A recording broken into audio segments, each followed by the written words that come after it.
Alright guys, ngayon lang kinuha yung plastic namin ni negosyanteng mali-mali. Alright. Ngayon lang uli umistima. Kaya guys nako, sa sobrang dami ng pera, laglag na naman yung short. Tanggalan naman yung puwet. Alright. Ayan guys, katitimbang lang namin. Hindi ko na na-video kasi nga masyadong mahaba na bida-bida. Alright.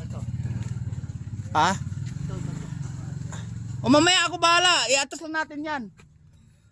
Iatas lang natin ng konti bago ka umalis. Ayan guys. Yan. Ayan, kukwentahin na. Ito yung negosyanteng guys. Negosyanteng semi-kuripot. Pero dumudukot.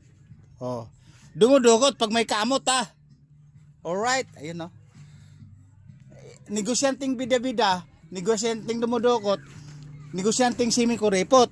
Parang kuripot, parang hindi. Alright. Ayan kasi nga katatali lang namin ng mga jambong sako, jambong plastic karton. Kasi walang karton, plastic mineral pala. Plastic mineral lang po yan. Alright. But John, ito pala plastic na to pag tinanggal yung bakal sa loob. Hindi. Malutong yun. Malutong. Hindi, plastic yan. Iba pag basta ang sabi doon, tatanggalin sako sa plastic. Hindi naman malutong to katukin mo. Ganun mo. Hindi malutong yan. Pag tinanggal lang pala yung bakal, kinakatay lang yan. Malutong yun. Malutong, malambot. 74. Alright guys, bababa ko na kasi magkwenta na yung businessman na semi-kuripot pero dumudukot. Pero parang kuripot. Totally kuripot. Alright. Kaya kay BBI. Babo. Hindi ko alam. 520. Ayun guys.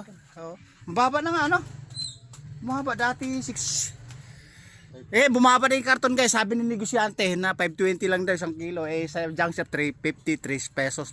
2 pesos pa minsan. Alright. Babo. Woo.